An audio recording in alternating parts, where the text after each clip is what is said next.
Hello everyone!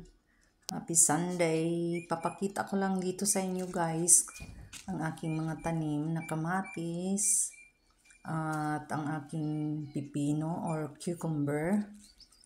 Ang dami kong puno. Itong mga punong to guys, yung unang-una is binili ko 3 puno lang. Tapos minsan pag nagluluto, tinatanggal ko yung buto tapos ano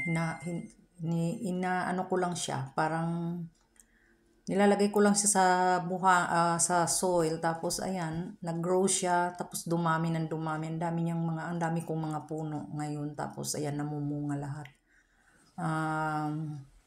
May iba na malapit na mahinog. Yung iba naman, ayan, hinog na, pinitas ko na kasi mabubulok. Tapos, yung pipino, naka-harvest na rin ako, nakakain na rin kami. So, ayan guys, pinapakita ko lang ang aking libangan dito habang wala kasing trabaho dahil nga hindi pa pwede. So, ayan guys, share ko lang. Guys, i-harvest natin yung ating Ayan, ang mga pipino ko, napaka or sipag pagbunga. cucumber. Tuloy-tuloy Kasi lang siya. baka masunog sa araw. Ito naman yung tanim para sa summer. Nung nakaraan, yung tinanim ko? Patatas, tapos lettuce. Pero ngayon kasi mainit na. So, yun na. Ito na ngayon yung para sa summer. So yum. Tapos, after nito, ewan ko kung ano naman ang pwedeng maitanim. So, ayan guys. Share ko lang sa inyo guys. Kung gaano dami talaga niya pag nahinog. Hindi lang handle. Kamatis Ang yan. lalaki nung iba, merong ibang maliliit. Kamatis. Pero ang kakaiba niya is ang tamis niya. Apple Hindi siya cucumber. kagaya nung mga nabibili lang sa shop. Yung cucumber ko. May ano din ako, Ito, apple ready to harvest. cucumber. Hugis mansanas, bilog siya. Marami So, ayan. Thanks for watching guys. And, yeah, masaya ako kasi nakapagpabuhay ako kahit na iba't iba ang klima kasi dito. So, ayan guys. Share ko lang. Ang daming kamatis. Makikita nyo, ang gaganda, ang sarap kainin. Yan, kasi nakahiga siya dahil nabibigatan. Nabibigatan siya.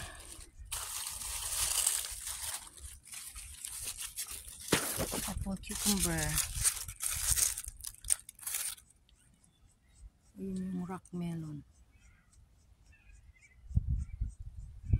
So, ayan muna guys. Thanks for watching ulit sa aking mini garden. Hello everyone, good morning. Mag-harvest ako ng aking kamatis guys. Kaya ang dami ng hinog. Kukunin natin kasi may mga insects. Ay, tingnan niyo naman. Yan pa sa ilalim. Ang sarap. Sarap nito sa pinakbit. So, patong muna natin siya dyan sa yan siya guys, ang dami ang lalaki. Yan pa siya. Yan, ang dami niyang bunga, tapos ang dami kong puno, kaya talagang maraming maha-harvest. Tapos ito, yan, lalaki.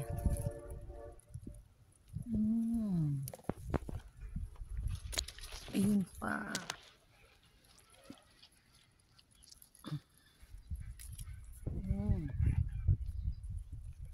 So marami pa siya dyan sa ilalim. Mahihinog na rin. Susunod na rin yan.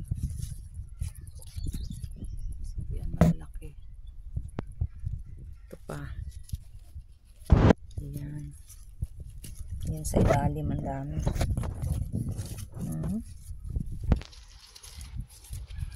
Ito pa. Ayan siya. Nakahiga. So, ayan siya. Yan muna ang maha-harvest ko ngayon.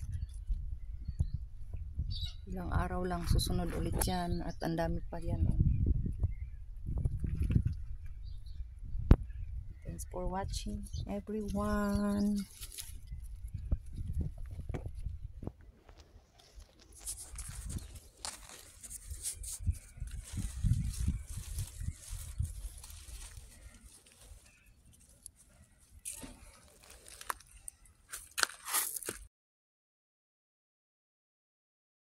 Ayan guys, yung ibang mga puno marami pa ring bunga. Malalaki, halo-halo siya. Hindi siya pare-parehas pero ang mga puno niya is nung tinanim is iisa lang ang ano niya, ang lahi. Tapos ito naman yung pipino. Ayan.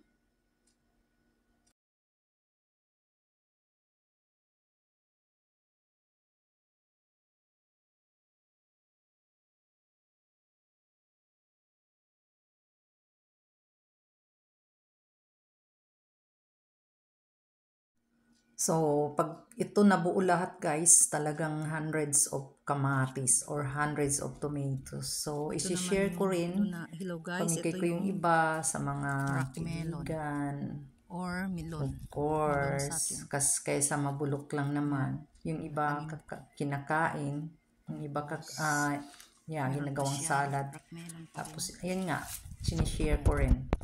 So, yan, libangan ko dito. Thanks for watching and God bless. Mas papakita ko sa inyo ulit ang aking mga bato. Leek. Sobrang laki niya na. Tingnan nyo kung gaano kalaki yung puno.